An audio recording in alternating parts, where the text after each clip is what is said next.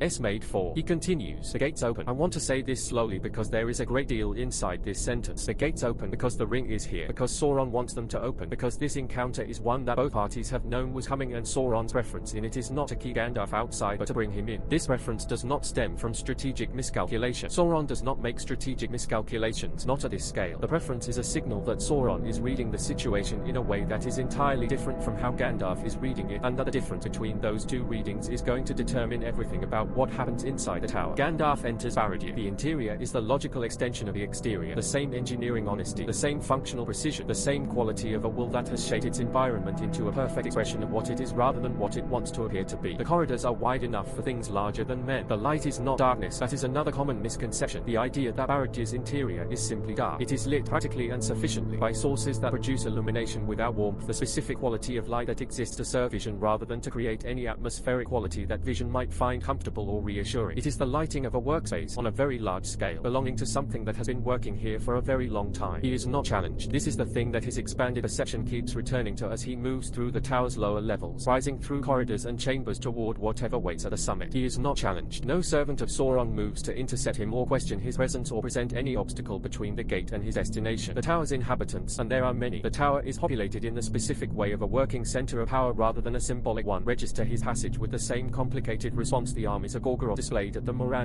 Not hostility, not white recognition, the specific confusion of beings whose servitude has just encountered a new possible object and whose deep structure orientation cannot resolve the conflict between the ring's presence and the absence of the master's explicit instruction about how to respond to it. Sauron has not told them to stop him. Sauron has not told them anything. Sauron is waiting at the top of the tower, and the waiting is in its quality and its patience and its completeness the most sophisticated thing Sauron has done in the entirety of this alternate timeline. The chamber at the summit of Barad-dûr is not the chamber of a throne room. I want to be precise about this because the distinction matters enormously for understanding what Sauron is doing in this encounter. There is no throne. There is no raised dais, no arrangement of space designed to communicate hierarchy and dominance through architecture, no deliberate staging of the kind that a being who needed to project power through visual symbol would construct. The chamber is large and its windows look out in every direction across Mordor, and it is furnished with the same spare, functional precision as everything else in the tower, and Sauron is standing at the western window when Gandalf enters, looking out at the plain that Gandalf has just crossed. He does not turn immediately. This too is part of what he is doing, and Gandalf, whose perception is now sensitive enough to read the deliberateness of it, understands that he is watching a performance, not in the trivial sense of theatricality, but in the deeper sense of a being who is making choices consciously and carefully about every element of his first moment. The not turning is a choice. The window is a choice. The absence of a throne is a choice. Sauron is communicating something through these choices with the precision of someone who has been thinking about this encounter for 33 days and who has decided exactly what he wants to communicate before the first word is spoken. When he turns, Gandalf sees him. I have to be careful here about what I say and how I say it, because the question of what Sauron looks like in this moment in the tower is one of the most significant questions in the whole alternate timeline, and it has an answer that is more complicated than either the films or a casual reading of the books would prepare you for. Sauron in the Third Age, in the actual canon, does not have a body. He lost the ability to take fair form after the Accalibur, after the drowning of Numenor, and what remained was the eye, the formless, burning presence on the tower that a fellowship sees from Amorn Hen, the searching attention that ranges across Middle-earth looking for the ring. He is real, he is powerful, he is capable of operating in the world through his servants and his armies and the ring's influence over those who bear it, but he does not have a body that could stand at a window and turn to face a visitor. Except that in this alternate timeline, something has changed, and the change is one of the things that Sauron has been working on for 33 days, one of the preparations he has been making while tracking the ring's approach across Eriador and the Wilder Lands and into Mordor itself. The ring is in Mordor. The ring is close, very close in the room, carried by someone whose Maya nature means the ring's power is operating at a level it has not operated at since the Second Age, since Sauron himself wore it, and the ring being the close, operating at that power level. In the field of Mordor where Sauron's will is most concentrated, this combination has given Sauron something he has not had in 3,000 years. Enough to hold a form, not the Anatar form, the fair and persuasive shape he wore in the Second Age when he walked among the elves and gave them his knowledge and his friendship along with a slow corruption underneath. Not the terrible armored form of the last alliance, the form that Gil-galad and Elendil died fighting, the form in which he was finally overthrown. Something between those things and different from both, a form that is not quite either of its predecessors, that has the quality of something assembled from available materials rather than fully inhabited, like a fire that is burning in a hearth that is slightly too large for it, present and real but not quite filling the space it occupies. He is tall, he is wearing no armor, his eyes are the most real thing about him, the most inhabited, the most continuous, with a formless, burning presence that has existed for 3,000 years in the absence of a body to put it in. His eyes are exactly what the eye of Sauron is, compressed into something that can fit in a face and that can therefore be aimed, directed, brought to bear on a specific point in a specific room rather than sweeping across the entire landscape of Middle-earth looking for something small and gold. He aims them at Gandalf, the quality of being looked at by Sauron directly, with the full attention that has been an undifferentiated searching presence for 3,000 years now compressed and focused into the specific, personal, intentional look of one being at another. This quality is not something Gandalf was entirely prepared for, even with 33 days of ring-enhanced perception and the efficiency bias running at full capacity. It is not painful. It is not threatening in any way the bias can categorize as a tactical problem to be addressed. It is something else, something that the bias does not have a good category for, something in the register of the deeply, fundamentally strange, the experience of being fully seen by something that has been looking for you for a very long time. Sauron speaks first. This too is a choice, and it is the most significant choice he has made so far in the encounter. The being that enters your tower uninvited does not, by the protocols of power that both of them understand, get to be the one who opens the conversation. By speaking first, Sauron is relinquishing something, deliberately, consciously, as part of the specific thing he has been preparing to do. He says in Quenya, which is not a choice of language either of them makes accidentally, "Welcome home, Olori." The name lands in the room with a weight that neither of them acknowledges directly and that both of them feel completely. Olori, not Gandalf, not the name of the role, the name of the persona constructed for the mission, the name that 2,000 years of hobbit holes and wandering roads and carefully managed interventions have made the dominant identity. Olori, the name from before, the name from Valinor, from the time before the Istari were sent, from the period when both of them were what they were without the layers of history and purpose and corruption that the intervening ages have deposited. The name that precedes everything that has happened since. Sauron is not being cruel with it. This is the thing I want to be precise about, because cruelty would be easy to read here and would be a misreading. He is not using the name to diminish or to disorient. He is using it because it is the accurate name for what has been in the ring since Bag End, for what has been walking toward Barad-dûr across 33 days, and because Sauron, whatever else he is, has always been precise about naming things what they actually are. Gandalf is the name of a mission that the ring has dissolved. Olorin is what remains. Gandalf, and I will keep calling him Gandalf because the name is still contested, because this is one of the things the encounter is about, does not respond to the name immediately. He stands in the chamber and looks at a form that Sauron has assembled from the ring's proximity and from the concentrated will of Mordor, and he takes the full measure of it with the expanded perception the ring has given him, and what he finds is not what the efficiency bias has been predicting. The bias has been predicting an opponent, a being organized around resistance to his approach, marshaled behind Mordor's defenses, directing its servants and its armies and its Nazgûl toward a tactical problem of stopping a ring-bearing Mire from reaching the tower. What Gandalf finds instead is a being that is not organized around resistance at all. Sauron is not in a defensive posture. He has not deployed his military resources toward the confrontation. The armies of Gorgoroth are where they were when Gandalf entered through the Morannon. The Nazgûl are at the positions they held when he first felled them through the ring on the edge of the plain. Nothing has been moved. Nothing has been aimed at him. Sauron is standing at a window in a room without a throne, having just called him by his oldest name, and the quality of his attention is the quality of someone waiting for a conversation rather than a fight. This is the trap, not a military trap, not anything that the efficiency bias's tactical processing is equipped to identify, because the bias is looking for opposition, and what it is getting instead is the opposite of opposition, and the opposite of opposition is something the bias has no framework for categorizing as dangerous. The trap is the conversation itself. The trap is the specific, sophisticated, carefully prepared conversational approach of a being who has had 33 days to think about exactly what to say to a ring-bearing Mire who has just walked voluntarily into the center of his power, and who understands, with the intimacy of someone who made a ring and who has been feeling its operation through a new bearer for over a month, exactly what the bearer's current relationship to the ring's nature looks like and what kinds of address that nature makes it possible to reach. Sauron does not want to fight Gandalf. He has never wanted to fight Gandalf. Fighting Gandalf with the ring on his finger is not something Sauron is certain he can win, and Sauron does not engage in contests he is not certain he can win when the alternative of not engaging in them is available. The alternative that is available here, the one he has been preparing across 33 days of patient watching, gathering information, waiting, is something he considers significantly more promising than a fight. He wants to talk to Gandalf. Specifically, he wants to talk to the part of Gandalf that the ring has been cultivating, the efficiency bias, the elevated direct action, the demotion of the old constraint from principle to obstacle, the growing and genuine conviction that the old way of doing things was always a limitation rather than a wisdom. He wants to talk to this part because this part is the part most likely to hear what he is about to say, and what he is about to say is the thing he has been constructing for 33 33 days with all the care and precision of his most sophisticated persuasive work. He is going to tell Gandalf the truth, not all of it. With Sauron, it is never all of it, but a version of the truth, a carefully selected, structurally accurate version of the truth that happens to lead through its own internal logic toward a conclusion that serves Sauron's purposes more completely than any lie would. Because Sauron understands something about the ring-corrupted mind that the Council at Rivendell has been struggling to articulate. The ring does not make its bearers stupid. It does not make them irrational. It makes them rational within a framework that has been quietly reorganized, and the most effective way to work with a mind in that condition is not to deceive it. The mind is too sharp for comfortable deception, but to offer it true premises and allow the reorganized framework to reach the conclusions that the true premises processed through that framework will inevitably produce. He says, "You came here to destroy me." Gandalf says, "Yes." Sauron says with the ring. A pause. Then, "Yes." Sauron turns back to the window. He looks out at Gorgoroth, the fires and the grey sky and the armies distributed across the plain, and he speaks with the quality of someone thinking aloud, not performing thought, actually thinking, allowing the thinking to be visible in a way that is itself part of what he is doing, part of the specific trust-adjacent quality he is working to establish in the conversation's early stages. He says, "I made a ring to be used by one mind, one will, a will strong enough to hold it without being diminished by it, and wise enough to direct it toward the ordering and the preservation of what exists rather than the destruction of it. I poured into it not just power but understanding, my understanding of how the world works, of what it needs, of the principles by which a mind capable of governing it would have to operate." The ring is not simply a weapon. A weapon is a simple thing. The ring is a philosophy made solid, and the philosophy is things are better when they are organized, when there is sufficient will directing them, sufficient intelligence governing the direction, sufficient power backing the intelligence. The alternative, the free people's way, the council's way, the Valar's mandate to the Istari, is the philosophy of beautiful disorder, of allowing things to develop in whatever direction their own natures take them, regardless of whether those directions are good, and calling the result freedom, as though freedom were a value that stands independent of whether what it produces is worth having. He stops. He lets this sit. Then he says, "You know I am not wrong about this. This is the moment the trap closes, or begins to close, and I want to be precise about the mechanism because the precision matters enormously." Sauron is not wrong about the specific claim he has just made. This is not a lie wrapped in plausible language. The ordering principle, the idea that things are better governed than ungoverned, that a sufficient intelligence directing events produces better outcomes than the beautiful disorder of free development. This idea is not false. It is the idea that the ring has been cultivating in Gandalf for 33 days, the idea that the efficiency bias was built around, and it is an idea with genuine force, genuine internal consistency, genuine explanatory power over real features of the world. The free people's history is a history of loss and diminishment and the slow grinding retreat of everything good before the pressure of everything not good. Arna fell. Khazad fell. The elves are leaving. The idea that better governance, stronger, more directed, more organized governance would have prevented some of these things is not an absurd idea. Gandalf knows Sauron is not wrong about this. The bias knows it, and the bias, encountering a true statement from the most sophisticated adversary in Middle-earth, does what it does with true statements. It incorporates it, agrees with it, moves forward from it. The efficiency-weighted framework has no mechanism for resisting true premises because the framework was built on the assumption that accurate information should update beliefs and false information should be rejected, and this information is accurate. What the framework cannot see, what the bias has been quietly ensuring remains outside the calculation's scope for 33 days, is the second premise. The premise that comes after the true premise, and that the true premise is being used to smuggle in. The premise that says, and therefore the ring, wielded by a sufficient intelligence, is the right solution. Not because the ring is good. Sauron does not claim the ring is good in any moral sense, because that would be a claim that Gandalf's remaining authentic self could contest, and Sauron is too sophisticated to offer contestable claims when uncontestable ones are available. But because the ring is real, and it is here, and the intelligence wielding it right now is sufficient, and the outcomes its wielding would produce are better by the relevant measure, the measure of order and preservation and the prevention of the specific, grinding, beautiful disorder losses that a free people's history is full of, than the outcomes of any available alternative. Gandalf is quiet for a long moment. The quiet is not the quiet of someone who has been persuaded. It is the quiet of someone who is thinking very carefully, which is in some ways more dangerous, because careful thinking in a mind whose framework has been reorganized by the ring is not the same thing as careful thinking in a mind whose framework is intact. He says, "What are you proposing?" Sauron turns from the window, and this is the moment I want to end on, not because it is a resolution, it is the furthest thing from a resolution, but because the question itself is the most significant thing Gandalf has said in 33 days of almost entirely silent forward movement. Not, "I am here to destroy you," not, "the ring will be unmade." What are you proposing? The question of someone who has walked into an enemy's fortress and found, instead of an enemy, something he cannot immediately categorize, and whose reorganized framework is already running the calculus. Tie-on of whether the thing he cannot categorize might be more useful than the confrontation he came here for. Sauron has been waiting 33 days for that question. He begins to answer it. Barad-gun highest chamber has no echo. This is one of the first things Gandalf notices in the silence after his question, in the moment before Sauron begins his answer. The chamber is large enough that in any ordinary stone room of these dimensions, sound would behave differently, would carry and return and carry again in the specific, overlapping way that makes large empty spaces acoustically alive. This chamber does not do that. Sound in this room goes exactly as far as it needs to go and no further, absorbed by something in the walls or the floor or the quality of the air itself that is not dampening in any material sense, but that functions functions like dampening, like a room that has been organized down to its physics around the principle that what is said here is said precisely and contained precisely and does not reverberate into anything beyond its intended reach. Sauron built this room to have conversations in. Gandalf understands this in the moment of noticing the absence of echo, and the understanding arrives with a specific clarifying quality of a piece of information that reorganizes several other pieces around it. The no throne, the window, the ancient name spoken first, the 33 days of patient waiting while the ring-bearing Mire walked voluntarily across the wilder lands and through the Moran on and up through the tower without being challenged or intercepted. None of it was improvised. None of it was the spontaneous response of a Dark Lord to an unexpected intrusion. It was prepared. The entire encounter from the opening of the Black Gate to this moment has been a prepared environment, and the preparation has been organized around a single purpose, making this conversation possible. Sauron says, I am proposing that you think about what you actually want. The phrasing is deliberate. Not, I am proposing an alliance. Not, I am proposing terms. Not any of the formulations that Gandalf's mind would immediately recognize as the opening of a negotiation and respond to with the wariness that negotiation with Sauron requires. What you actually want. The phrasing of a being who is not positioning himself as a counterparty but as a mirror, who is offering not an external proposal but a reflection, a version of what is already in the room presented back in a form that makes it more visible. He continues. He says, you want the shadow ended. You have wanted the shadow ended for 2,000 years. You have spent 2,000 years doing what the Valar's mandate permitted you to do in service of that want, and the shadow is not ended. It is larger than it was when you arrived. Horna is gone. The northern kingdoms are rubble and memory. Moria has been dark for 5 centuries. The elves who remain are counting the years until they leave. The men of the west are diminished in every measurable way from what they were in the Second Age. 2,000 years of the mandate's approach, faithfully executed, and the world is worse than it was when you started. He does not say this with anger or contempt. He says it with the specific level quality of someone presenting an audit, reading figures from a ledger that neither party disputes, arriving at a sum that the figures require rather than one that the speaker has chosen. The absence of emotional coloring is itself part of the technique, because emotional coloring would give Gandalf something to push against, some quality in the delivery that his authentic self could contest. The level tone offers nothing to push against. It offers only the numbers. Gandalf says, the world is not worse. Sauron says, tell me what is better. The silence that follows is longer than any silence in the conversation so far. Not Mikal. Say Gandalf cannot answer. He can answer as answers the specific counterexamples that a level audit emits. The Shire, still green and ignorant and safe. The friendship built across races and peoples that would not exist without a long cooperation. The shadow has forced the specific, hard-won qualities of courage and endurance and solidarity that the free peoples have developed under pressure in ways they would not have developed without it. He has these answers, but the bias is running them through its framework before he can speak them, and the framework is asking, as it asks everything, are these answers efficient? Are they commensurate to the cost? Is the Shire's greenness set against Orna's absence, a sum that comes out positive by any measure that isn't organized around the specific sentimental value that hobbits and their small pleasures have always had for him personally? The framework is not producing a clean answer. Sauron does not press the silence. He understands the silence, understands it with the intimacy of someone who can feel, through the ring's connection to its bearer, the specific quality of processing that is happening behind Gandalf's quietness. He has felt this quality before, in other conversations with other beings, in the Second Age when he walked among the elves of the region and talked to Celebrimbor about craft and knowledge and the specific exciting possibility of making something that would last, the quality of a sophisticated mind encountering a true thing that its existing framework cannot comfortably accommodate, working to accommodate it anyway, finding that the working is taking longer than expected because the true thing is more structurally significant than a simple factual correction. He lets the silence work. Then he continues. He says, I am not asking you to serve me. I want to be precise about this because I think precision matters between two beings who have known each other as long as we have and who have each in our respective ways been defined by the specific relationship we have to being served and serving. I am not asking for your subordination. I am asking for something that, to my knowledge, has never been seriously attempted in the history of this world, a genuine collaboration between two wills of sufficient power to actually govern rather than merely influence, organized around the problem of making the world better rather than around either of our individual agendas. Gandalf says, you govern by domination. Sauron says, I govern by will. The domination is a method, not a purpose. The purpose has always been order, the preservation of what exists against the entropy that your approach, the mandate's approach, the beautiful disorder approach, produces inevitably over time. I made the ring to extend my will far enough to accomplish what needs to be accomplished at the scale it needs to be accomplished at. I did not make it because I wanted to dominate beings who have their own wills. I made it because ungoverned wills in aggregate produce exactly the history of loss and diminishment that the last 6,000 years of this world represents. This is the most sophisticated thing Sauron says in the conversation, and it is worth pausing on because it is also, in a specific and important sense, the most honest. Sauron believes this, not as a performance, not as a manipulation tactic, but as a genuine conviction arrived at through millennia of watching the world operate according to principles he considers demonstrably insufficient. His belief in order governance over beautiful disorder is not a rationalization for his desire for power, or rather, began as a genuine philosophical conviction, and the desire for power grew inside it, became inseparable from it, until the two are now so thoroughly entwined that Sauron himself cannot meaningfully distinguish between them. He wants order because he believes order is better. He wants power because order requires power to maintain. The circularity is total and invisible to him. In the specific way way that circularities become invisible when they have been load-bearing long enough. Gandalf hears the honesty. The ring makes him sensitive to the quality of statements, to the difference between performed sincerity and actual sincerity in a way he was not sensitive before, and what he hears in Sauron's statement about ungoverned wills is actual sincerity. Sauron believes this, and the bias, receiving an honest statement from a being that it has been calibrated to treat as the primary adversary, does something unexpected. It takes the statement seriously. Not uncritically, but seriously, in the way it takes any piece of accurate information seriously, running it through the framework and asking what it implies and what the implications require. What it implies, the bias concludes after a processing interval that takes the form of another long silence, is that Sauron's problem has never been his philosophy. His philosophy, the level of abstract principle, is not obviously wrong. The problem has been his implementation, the specific methods by which he has pursued the ordered governance that he genuinely believes is better, and the specific ways those methods have produced outcomes that a philosophy ostensibly designed to prevent. The Nazgûl are not better governed than free men. The orcs of Mordor are not better ordered than the peoples of Rohan. Sauron's implementation of his philosophy has consistently and without exception produced diminished and corrupted versions of the things it was supposed to preserve, because the method of domination, however sincerely pursued in service of a genuine philosophical conviction, is not a method that produces order. It produces subjugation, which looks like order from the top of Aragorn and does not look like order from anywhere else. Gandalf says this. He says it plainly and directly, without the diplomatic cushioning that the old mandate constrained Gandalf would have wrapped it in, because the bias has, among its other effects, removed most of his tolerance for indirect communication. He says, your implementation has failed by your own philosophy's standard. The world under your governance is not more ordered. It is more terrorized. There is a difference. Sauron looks at him for a moment. Then he says, yes, there is, and the reason for the difference is not my philosophy. The reason is the ring. Gandalf waits. Sauron says, the ring extends will. It does not filter will. What I have been doing in Middle-earth for the past 3,000 years has been done without a ring in any effective sense, without a body to wear it, without the capacity to wield it in the way it was designed to be wielded. What you are seeing in the history of the Third Age is not my philosophy implemented. It is my philosophy attempted under the specific constraint of a disembodied will trying to govern through servants and armies and the residual influence of a ring I cannot properly access. It is the philosophy of a carpenter trying to build furniture without hands. The results are exactly what you would expect: clumsy, brutal, organized around what the tools available can do rather than what the design requires. He holds up his hand. He says, you are wearing my ring. You know what it does when it is properly worn. You have been feeling it for 33 days. You know the difference between what I have been able to do without it and what you have been able to perceive and plan and move toward with it. You know, in other words, the difference between the philosophy attempted under constraint and the philosophy attempted properly. And you have an opinion about which is better. And Sauron is saying, imagine what I could do. Imagine what the philosophy could accomplish. The actual philosophy, properly implemented, with a body wearing the ring it was made for, with the capacity to extend will not through blunt military force but through the specific, fine-grained, continuously adjustable governance that a ring makes possible for its maker in ways it cannot quite make possible for any other bearer. Imagine what order actually looks like when it is built by the being who understands it most completely, with a tool that was built for exactly that purpose in a body that can properly wear it. He is not asking for the ring back. This is the most important thing Sauron does not do in this conversation, and its importance cannot be overstated. He does not ask for the ring. He does not reach for it, does not indicate it, does not frame any part of his argument around the desirability of Gandalf relinquishing it. He knows, with the intimate knowledge of the ring's maker, that any direct suggestion of relinquishment would activate exactly the possessive response that the ring has been building in its bearer since Bag End, that the ring protects itself against loss in ways that would make any direct attempt to recover it through persuasion counterproductive. So he does not try. He talks about the philosophy. He talks about the implementation. He talks about what the ring makes possible for its maker in ways it cannot quite make possible for a borrowed bearer, however powerful. He allows the logical structure of the conversation to produce, without any explicit suggestion from him, the thought that Gandalf's mind is now, slowly and with a specific terrible clarity of the ring-enhanced intellect, beginning to generate on its own. The thought is, if Sauron's philosophy is correct in its principles and failed in its implementation because of the constraint of disembodiment, and if the ring is what makes proper implementation possible, then the question of whether Sauron should have a ring is not a question about Sauron's goodness or Gandalf's safety or any of the categories that the old constraint organized things around. It is a question about implementation, about which bearer can implement the philosophy most effectively, about whether the ordered world that both of them, in their different ways, have been working toward for thousands of years is better served by Gandalf wearing the ring for purposes it was not made for, or by its maker wearing it for the purpose it was. Gandalf thinks this thought. He is aware that he is thinking it. He is aware, in the specific, self-observing way that the ring's enhancement has given him, that the thought has arrived through a series of premises that Sauron has carefully constructed, and that its arrival via that route is suspicious in a way that its content alone is not. He holds the thought at a slight distance and examines it, and finds that the examination, rather than diminishing it, keeps confirming its internal coherence. The thought is not wrong by any standard the bias applies to thoughts. The thought is uncomfortable, profoundly uncomfortable, in a register that the bias identifies as emotional resistance and files accordingly. He is about to say something. He does not yet know what, when something else happens. Something that is not in the room and not in the conversation and not in any of the careful preparation Sauron has spent 33 days making. Something reaches him, not through the ring, not through any of the enhanced perceptual channels that 33 days of wearing have opened, through something older than those channels, something that existed before Bag End and before the Mandate and before the Istari were sent and before Middle-earth was shaped, something that lives in the layer of Gandalf's being that is not Gandalf the Grey or Gandalf the Ring-bearer but Oller in the Mire, the being who walked in Lorien before the world was fully made and learned pity from Nienna and wonder from Manwë and the specific, unstrategic love of small things from the long quiet contemplation of what small things are and why they matter. Something reaches him in that layer, and it does not speak and it does not show and it does not argue. It simply arrives, the way a smell arrives from a direction you were not looking, carrying with it the specific, irreducible, entirely non-strategic presence of someone who knows him, not what he has become, not what the ring has made available in him, the pity and the wonder and the unstrategic love. Galadriel reached into the mirror 33 days ago and sensed something she could not specify through a medium sensitive enough to carry the unspecifiable. He does not know this. He does not know the origin of what has arrived. He knows only that something has arrived in a layer of his being that the efficiency bias does not monitor because it has had no reason to monitor it, and that its arrival has the quality of a voice in a room you thought was empty. He looks at Sauron. Sauron is watching him with the specific, patient, highly calibrated attention of someone who has been conducting this conversation with great precision and who has just noticed that something has changed in his interlocutor in a way that was not predicted by the model he built across 33 days of watching the ring's operation through its bearer. Something in the quality of Gandalf's silence is different, not the processing silence, not the framework running silence, something quieter and less organized and more present, quality of simple being here in this room that is not the ring's presence but something underneath it. Sauron does not know what it is. This is significant because there is very little that Sauron encounters and does not know what it is. Gandalf says very quietly and without any of the efficiency bias's characteristic precision, I need to think, not about Sauron's proposal. The statement is not organized around Sauron's proposal at all, is not the response of someone working through a complex negotiation who needs additional processing time. It is something more fundamental than that. The statement of someone who has just noticed that the thinking they have been doing for 33 days has been happening in a room with a particular set of walls, and that the walls were put there by something other than their own judgment, and that they are not certain for the first time since Bag End the dimensions of the room. He says, I need to think, and then he says something that surprises both of them, that the bias does not generate and that does not come from any of the frameworks that have been governing his cognition since the night he took the ring. He says, I think I need to go outside. Sauron looks at him for a long moment. The carefully prepared chamber, the conversation organized around 33 days of patient construction, the philosophical architecture built to lead a ring enhanced Maya's own intelligence toward a specific conclusion, all of it is sitting in the room between them, and what Gandalf has just done is not contested it and not accepted it but simply declined to remain inside it. He says, after a moment, with a quality in his voice that is not quite any of the things it has been across the conversation, you may go where you wish, Ollerin. You are not a prisoner here, and this too is true, and the truth of it is, in its way, the most unsettling thing Sauron has said in an encounter full of unsettling true things. Because Gandalf is not a prisoner, the gate will open, the armies will stand aside, nothing in Mordor will prevent him from walking back across the plain of Gorgoroth and through the Morannon and into the world outside. He came here voluntarily and he may leave voluntarily, and the ring on his finger makes him more than capable of enforcing that freedom if anything challenges it. He is free to go, and the question of where he goes, what he does with the conversation he has just had, what he does with the thought that Sauron's careful construction produced and that the unreachable layer of his authentic being has just made him uncertain about, this question is now the most important question in the world. More important in this moment than armies or alliances or the various plans being constructed in Rivendell by beings who do not yet know that the conversation has happened at all. Gandalf turns. He walks toward the door of the chamber. Behind him, Sauron returns to the window and looks out at Gorgoroth, the fires and the grey sky, with the specific quality of someone who does not know how the next part goes but who has done everything available to him to make it go the way he needs it to, and who is now, for the first time in 33 days of patient preparation, in the position of waiting for something outside his control. The door closes. The chamber without echo holds the silence of the conversation that has just happened in it, and outside, on the long descent through the tower and the long walk that follows, something is happening in Gandalf that is neither the ring's work nor Sauron's work nor the old mandate's residue, but something that has been there since before all of it, waiting in the deepest layer of what he is for a moment of sufficient quiet to be heard. It is beginning, very tentatively, to speak. The plain of Gorgoroth at night is not dark. This is the first thing Gandalf registers as he walks out of Araddir's lower gate and onto the plain, and he registers it with the specific present tense attention that has been returning to him since the moment in the chamber when something reached him in the layer the bias does not monitor. The plain is not dark because it is never dark. The fires in the cracks of the earth burn without ceasing. The volcanic vents scattered across Gorgoroth's surface produce a continuous low, reddish light that has no source point and no direction, that comes from everywhere below and illuminates nothing cleanly, that makes the landscape visible in the specific way of something seen through the wrong kind of light, where shapes are present but depth is absent and distance is impossible to read accurately. He walks into this light and stops. He does not stop because he is lost or because he lacks direction. He stops because the stopping is what the moment requires, and this is itself new, the recognition that a moment requires something other than forward movement, that the most important action available is not an action in the ordinary sense but a cessation of action, deliberate and chosen stillness in a place that has not known stillness in any living memory. He stops on the plain of Gorgoroth and he stands in the red non-light of the volcanic fires, and he does something he has not done since Bag End. He listens, not for tactical information, not for the positions of the Nazgûl or the disposition of the armies memories or any of the strategic inputs that the ring's expanded perception has been continuously feeding him for 33 days. He listens in the older sense, the sense that predates the ring and predates the mandate and predates the Istari and belongs to Olorin walking in Lorien before the world was fully made, learning from Nienna that grief is not weakness and from Manwë that the small things are not small. He listens. Yes, the way you listen when you are not sure what you are listening for, but you know that the not knowing is the correct starting condition, that what needs to be heard will not announce itself to a mind that has already decided what it expects to hear. What he hears in the first moments of the listening is Sauron's conversation, not Sauron's voice. Sauron is in the tower behind him and his voice is not carrying across the plain. What he hears is the conversation structure, its architecture, the specific and careful way it was built. He hears it the way you hear a piece of music differently on the second listening, when the novelty has worn off and the structure underneath the surface is audible in a way it was not when the surface was new. The premises, the sequencing, the specific choices about what to say and what to not say, what to name directly and what to allow the listener's own intelligence to generate without prompting. He hears these things and he holds them and he does not immediately evaluate them, which is itself a departure from what the bias would do with them, because the bias evaluates immediately and the not evaluating immediately is a small act of resistance against the bias's architecture that is only possible because something in the layer below has requested it. The conversation was beautiful. This is the first honest assessment he arrives at, and it arrives without the evaluative context that would normally accompany it. Not beautiful and therefore suspicious, or beautiful and therefore worth examining, or beautiful and therefore dangerous. Simply beautiful, in the way that very sophisticated work is beautiful regardless of what it is organized toward, in the way Baradier's architecture is beautiful in a register that exists prior to moral judgment. Sauron built a conversation the way Sauron builds everything, with total precision, with no wasted element, with every component serving the structure and the structure serving the purpose, and the purpose never visible in any single component but present in all of them simultaneously. And the purpose was not what Sauron said the purpose was. This arrives slowly, the way the most important recognitions arrive, not as a sudden illumination but as a gradual, reluctant assembly of pieces that have been separately present for some time and that are now, in the stillness of the plain with the volcanic light pressing up from below, arranging themselves into the shape that was always available in them but that the bias's continuous forward processing momentum had been preventing from being seen. Sauron said he was not asking for the ring. This was true in a direct sense and false in every other sense simultaneously, true as a description of what he explicitly said and false as a description of what the conversation was organized around achieving. The entire conversation, from the ancient name to the audited history to the philosophy of ungoverned wills to the observation about implementation and disembodiment, was organized around producing a specific thought in a specific mind, the thought that the ring belongs with its maker. Sauron did not ask for the ring because asking would have activated a ring's possessive reflex in its bearer and made the asking counterproductive. Instead, he built a philosophical and historical case that a ring-enhanced intelligence of its bearer would, if the case was accepted, eventually complete on its own. He built the argument that terminates in relinquishment without ever using the word relinquishment, without ever pointing at a ring, without ever making the desire for it explicit enough to be contested. It is the most sophisticated thing Gandalf has ever encountered, and he has encountered very sophisticated things across 2,000 years of operating in a world with Saruman in it. He stands on the plane and holds this recognition and waits for the bias to process it, waits for the framework to find the recognition and run it through its architecture and produce the output that the framework produces when it encounters evidence of deception in a strategic interlocutor. The output should be threat assessment updated, Sauron's proposal discounted, previous strategic plan reinstated. This is what the framework does. This is what it has been doing for 33 days with any input that challenges the plan's assumptions. The output has not come, and the not coming is the most significant thing that has happened since the moment in the chamber when something reached him in the unreachable layer. The framework finds the recognition, he can feel it finding it, running it, doing the operations it does, and it produces something unexpected. Not a threat assessment, not a discounting. A question. The question is, if Sauron's method was sophisticated and designed to produce a specific conclusion without appearing to, does the sophistication of the method say anything about the validity of the premises? It is a genuine question, not a rhetorical one. The framework is asking it genuinely because the framework is good at what it does, and what it does is logical processing, and the logical relationship between the validity of a method and the validity of the premises it is used to present is not simple. A sophisticated persuasion technique does not make its premises false. A manipulative presentation does not mean the content being presented is wrong. The history of Orna is still the history of Orna regardless of whether Sauron recited it in a prepared chamber with specific intent. The 2,000 years of the mandate's insufficient results are still 2,000 years of insufficient results regardless of whether Sauron selected them for rhetorical effect. Sauron used a beautiful method to present true premises toward a conclusion that serves his purposes. The premises remain true. The question of whether the conclusion follows from the premises, whether the ordered world that both of them want is better served by the ring returning to its maker, is a question about logic, not about method, and the framework cannot discount it simply because the method was manipulative. To discount it on those grounds would be intellectually dishonest, and whatever the bias has done to Gandalf's thinking, it has not made him intellectually dishonest. It has made him many things, not that. So the framework holds the question open, and the holding open is where the stillness on the plane is doing its work, because the bias's normal operation would close the question quickly, would find the most efficient resolution and apply it and move forward. The stillness is preventing the closing. The stillness and whatever is speaking in the layer underneath, the thing that has been tentatively audible since the chamber, is holding the question open long enough for something else to arrive. What arrives is not an argument. It is not a counterpremise or a logical refutation of Sauron's case or any of the things that a framework would recognize as legitimate inputs to the question it is holding. What arrives is a memory, not the enhanced, ring-sharpened recollection of recent tactical events. An old memory, the kind that lives in the part of consciousness that is not organized around current purposes, that is simply there the way very old things are simply there, present without being useful, preserved without being curated. He remembers the Shire in spring, not a specific